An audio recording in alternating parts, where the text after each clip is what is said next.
आदाब नमस्ते दोस्तों। आज हम एक्सप्लेन करने वाले हैं महेश बाबू की मुहिम महाशय को, जिसकी आप लोग काफ़ी समय से डिमांड कर रहे थे, इसलिए वीडियो को अभी लाइक कर दीजिए। हम चलिए कहानी शुरू करते हैं। मूवी की शुरुआत में हम दुनिया की सबसे बड़ी कंपनी जिसका नाम ओरिजिन है, उसके सीईओ को देखते हैं जो आज रिटायर हो रहे होते हैं। तो वो अपनी जगह ऋषि कुमार नाम के आदमी को सीईओ बनाते हैं, जो कि इंडिया से ही है, और इससे सब लोग काफ़ी खुश हो जाते हैं।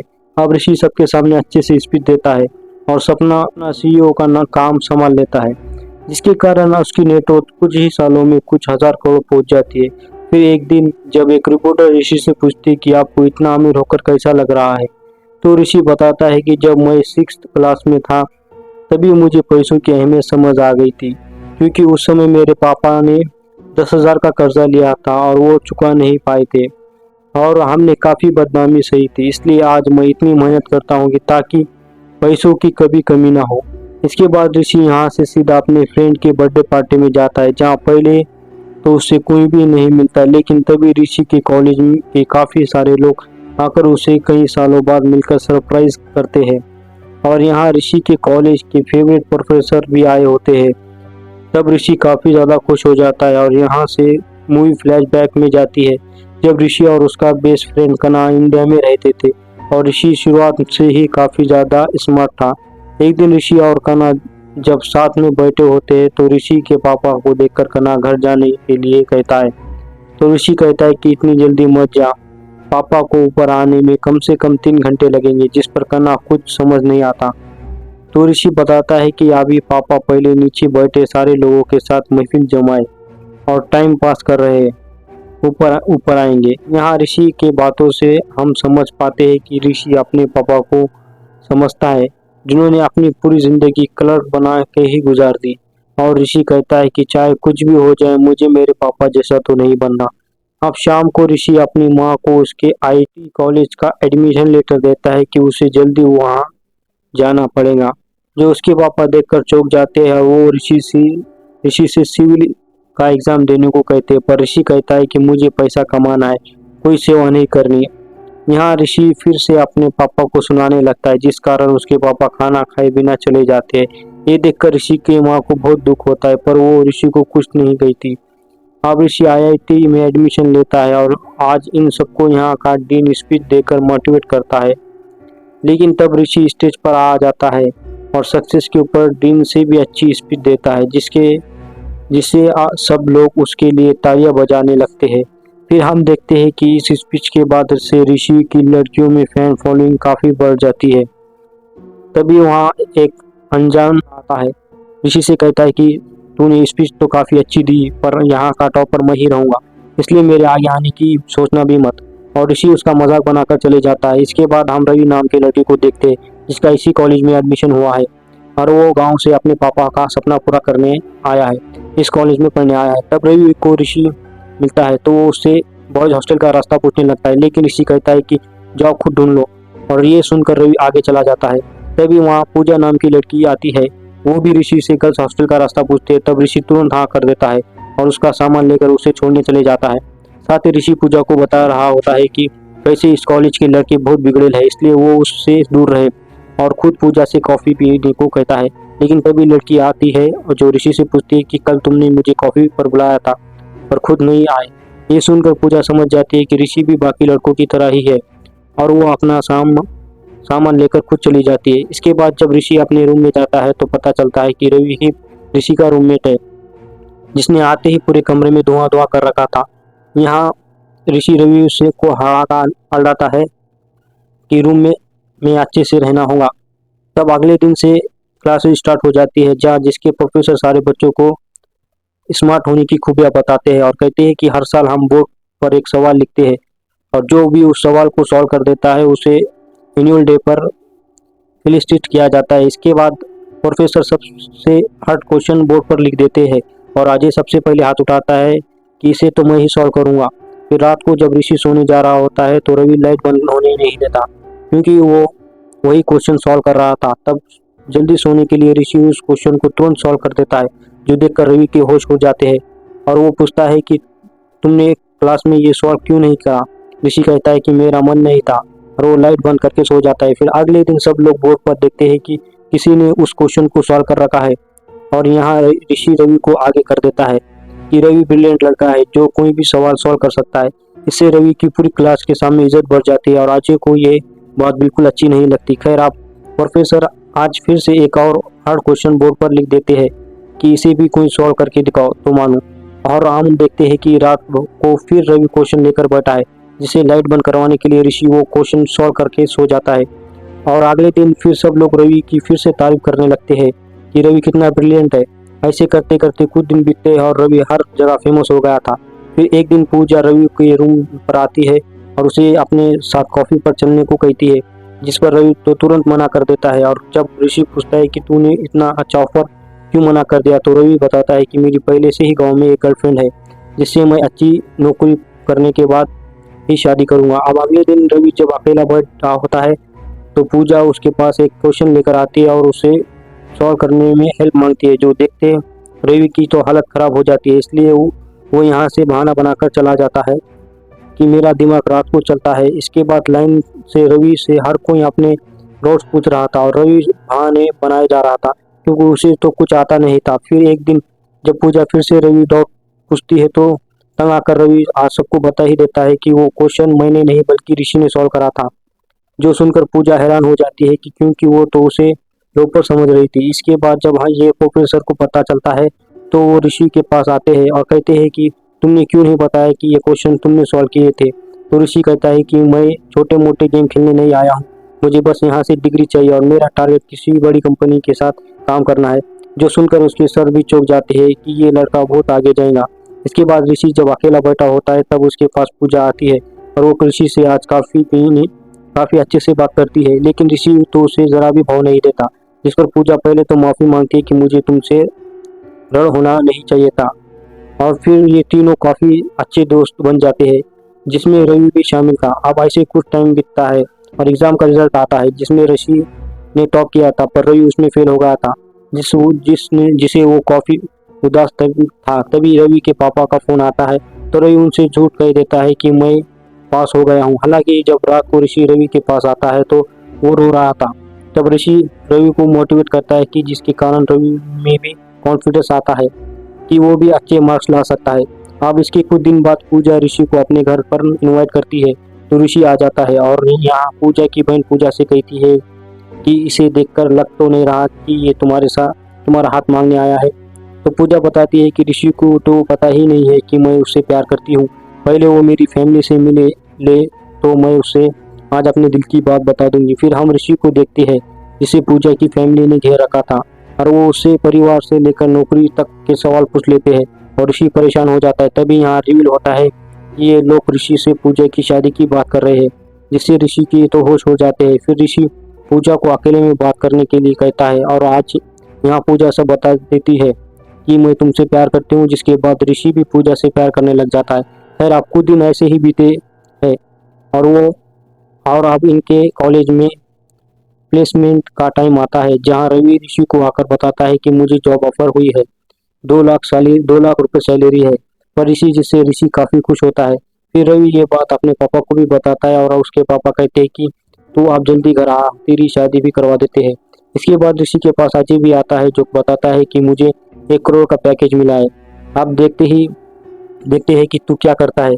फिर जब ऋषि की बारी आती है तो वो ओरिजिन कंपनी के आचार्य को जाकर सामने से एक ऑफर देता है कि मेरे पास एक ऐसा आइडिया प्रोग्राम है जिससे आपकी कंपनी सबसे ज़्यादा ग्रोथ करेंगी। और वो अपना नंबर और प्रोग्राम की फाइल देकर चले जाता है।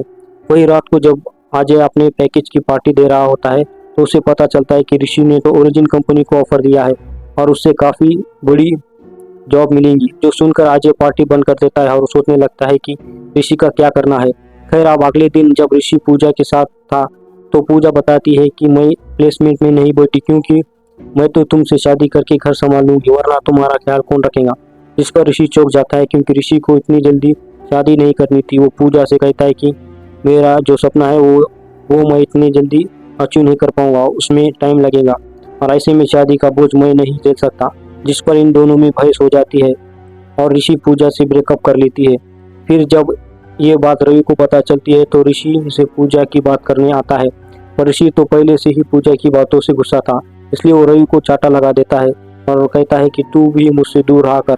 आप सब लोगों के फाइनल एग्जाम होते हैं और एग्जाम से एक रात पहले ही कुछ लोग आकर पेपर चुरा लेते हैं। तब इसकी जांच करने के लिए पुलिस आती है और पुलिस वालों को वहां पर एक लॉकर की चाबी पड़ी मिलती है। फिर जब ये लोग चेक करते हैं तो पता चलता है कि ये चाबी तो ऋषि के लॉकर की है, जिससे सबका शक ऋषि पर जाता है कि उसने पास होने के लिए पेपर ही चुरा लिए।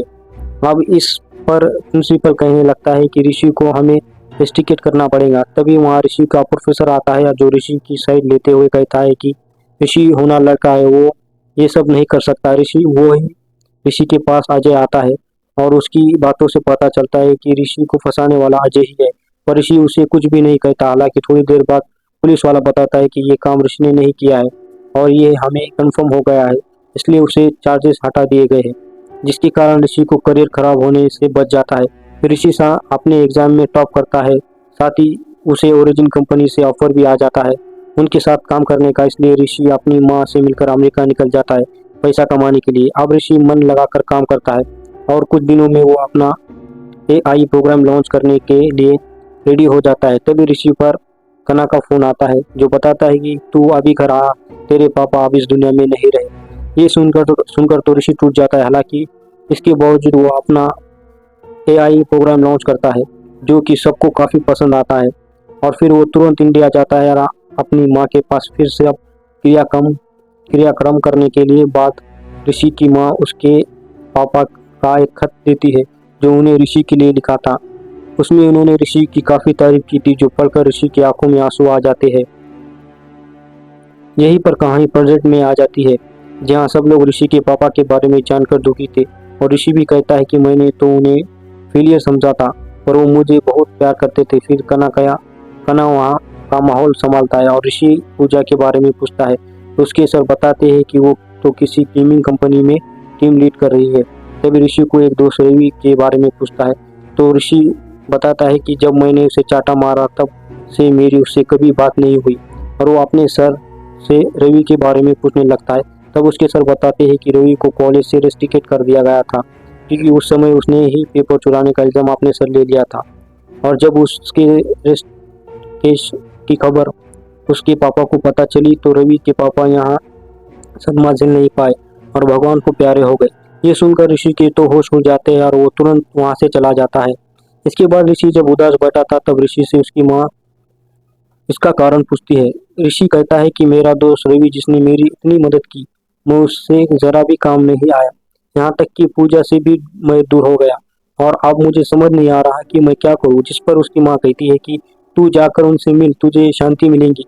ये सुनते ही अगले दिन ऋषि जाकर सीधा कंपनी से 6 महीने की लीव लेकर इंडिया निकल जाता है।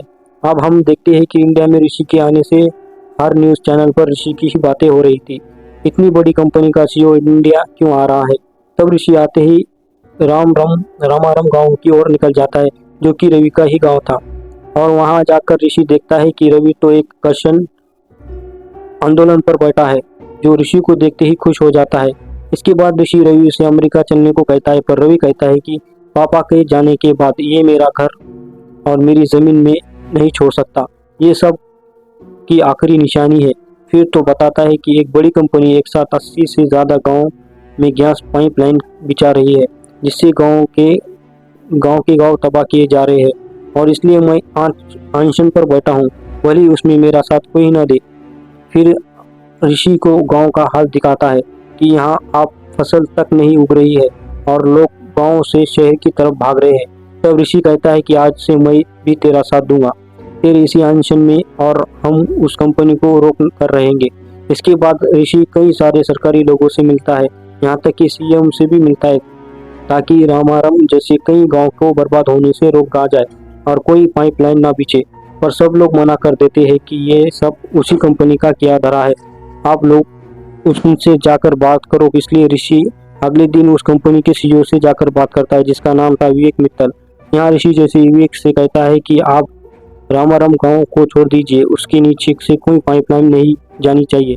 तो विवेक मित्तल ऋषि को धमकी दे देता है कि मेरे काम के बीच में मत आ वरना तुम्हारे लिए अच्छा नहीं होगा। और ऋषि इस बात पर विवेक को चैलेंज कर देता है कि अब तू रामारम गांव को ही नहीं बल्कि उसके साथ जुड़े सारे गांव से हाथ धो बैठेगा, क्योंकि मैं जानता हूँ तूने जबरदस्ती वो गांव खाली करवाए हैं।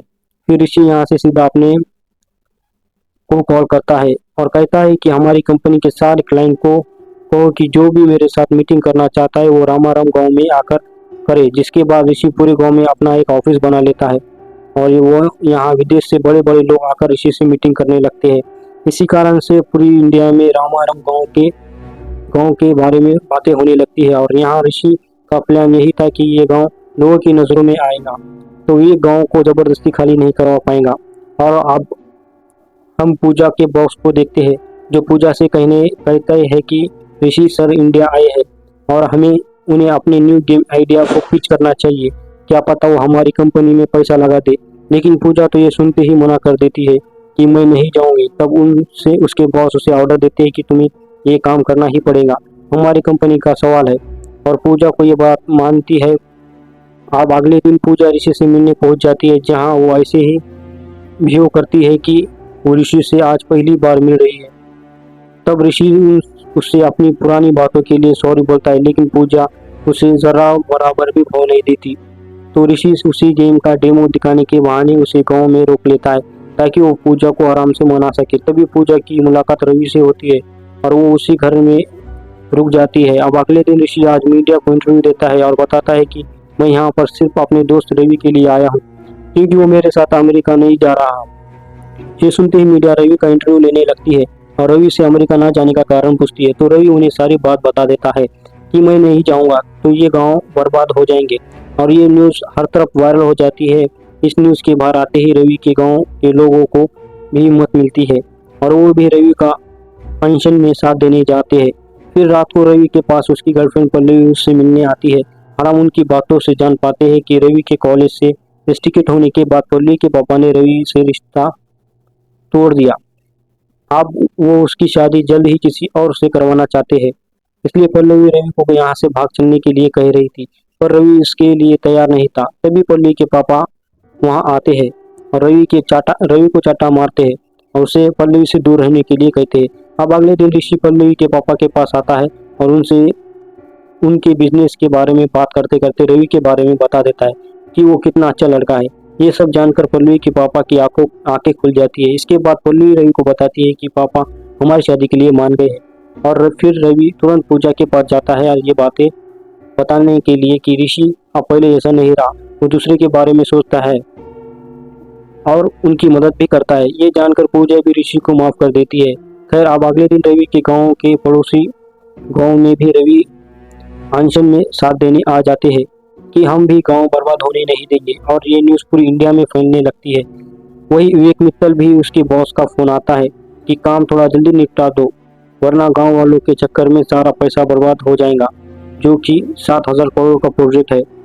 तब विवेक ये सुनकर रवि के गाँव आता है और ऋषि से कहता है कि मैं तेरे दोस्त का गाँव तुझे लौटा रहा हूँ, उससे अब हम कुछ भी नहीं करेंगे। पर ऋषि कहता है कि मेरी डिमांड अब ज़्यादा बढ़ गई है, मुझे रवि का गाँव के साथ सारे पड़ोसी गांव भी सेफ चाहिए। इस पर इनकी बहस हो जाती है और विवेक तुरंत यहाँ से सीधा गांव वालों से बात करने चले जाता है क्योंकि उसे तो आप किसी भी हालत में ऋषि को हराना था। वो गांव वालों को यहाँ ऑफर देता है कि हम 1 लाख प्रति एकड़ देंगे और गांव वालों के परिवार के हर आदमी को जमीन और नौकरी हमारी कंपनी देगी और आप लोग हमें जल्दी से सोच कर बताना कि आप ये डील लो या नहीं। तब इस डील पर तो कई सारे गाँव वाले खुश हो जाते हैं पर वही सबको शांत करवा देता है कि हम अपनी ज़मीन किसी भी हाल में नहीं बेचेंगे। लेकिन पड़ोसी गांव के सभी लोग यहाँ से उठकर अपनी ज़मीनें बेचने के लिए मान जाते हैं। खैर अब जैसे ये बात विवेक को पता चलती है कि रवि अभी भी इस ऑफर के लिए नहीं माना तो वो गुंडे भेज देता है रवि को मारवाने के लिए, जिसके बाद वो गुंडे रवि को उठा लेते हैं और ये होते हुए गाँव का एक बच्चा देख लेता है जो जल्दी से जाकर ऋषि को बताता है और ऋषि तुरंत रवि को बचाने पहुंच जाता है। अब यहाँ ऋषि को भयंकर लड़ाई होती है जिससे ऋषि ने सारे गुंडों को मार दिया था पर हाथापाई में गुंडों ने रवि को बुरी तरह से घायल कर दिया था। तब ऋषि तुरंत रवि को हॉस्पिटल ले जाता है और रवि की हालत काफी नाजुक थी। इसके बाद विवेक मित्तल अगले दिन ऋषि के खिलाफ मीडिया में ये बयान देता है कि ऋषि मेरे से प्रोजेक्ट के लिए पैसे मांग रहा था और जब मैंने मना कर दिया तो उसने गाँव वालों को मेरे खिलाफ भड़का दिया, जिससे सारे गाँव वाले ऋषि के खिलाफ हो जाते हैं। तब ऋषि अगले दिन अपनी माँ के पास आता है और कहता है कि माँ चलो अब हम कल ही अमेरिका जा रहे हैं। लेकिन ऋषि की माँ कहती है कि तू कब से लसर बन गया जो लोगों से डरने लगा है। और ऋषि की माँ उसे आज एक राज की बात बताती है कि तेरे पापा सिविल के टॉप पर रह चुके हैं और उनका लोगों की सेवा करने के कारण इंटरव्यू नहीं हो पाया और कोर्ट कचहरी के चक्कर में फंसकर वो गवर्नमेंट एग्जाम देने से बैन कर दिए गए, जिस कारण उन्हें क्लर्क बनकर ही अपना गुजारा चलना पड़ा। हालांकि इसके बावजूद उन्होंने कभी लोगों की मदद करनी नहीं छोड़ी। और तुम भी उन्हीं के बेटे हो, इसलिए तुम्हें भी लोगों की मदद करनी चाहिए। ये सब सुनकर ऋषि को एहसास होता है कि उसके पापा कोई लूजर नहीं थे, वो तो एक महान थे। बस मैं यही बस मैं यही उन्हें समझ नहीं पाया।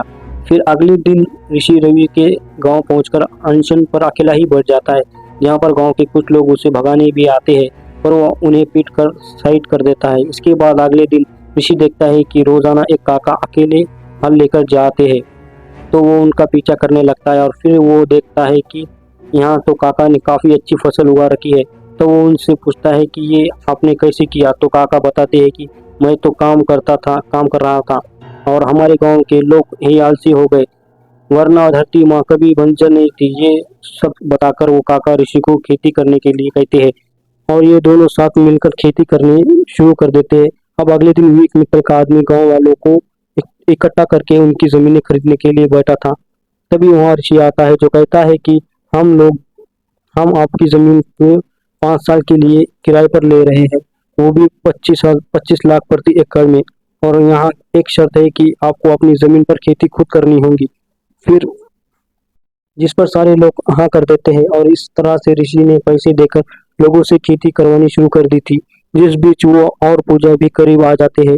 इसके बाद हम देखते हैं कि रवि भी अब ठीक होने लगा है और एक दिन शहर से एक लड़का अपनी बूढ़ी माँ को देखने आता है, जिससे सब लोग रुकने के लिए कहते हैं। तब ये वो कहता है कि मैं यहाँ नहीं रुकने वाला। और बातों बातों में वो ऋषि को बताता है कि धीरे धीरे पेस्टिसाइड के कारण हम लोग जहर खाने लगे हैं और लोग इसके बारे में सोच भी नहीं रहे, और यही सब देखकर मैं खेती करना नहीं चाहता।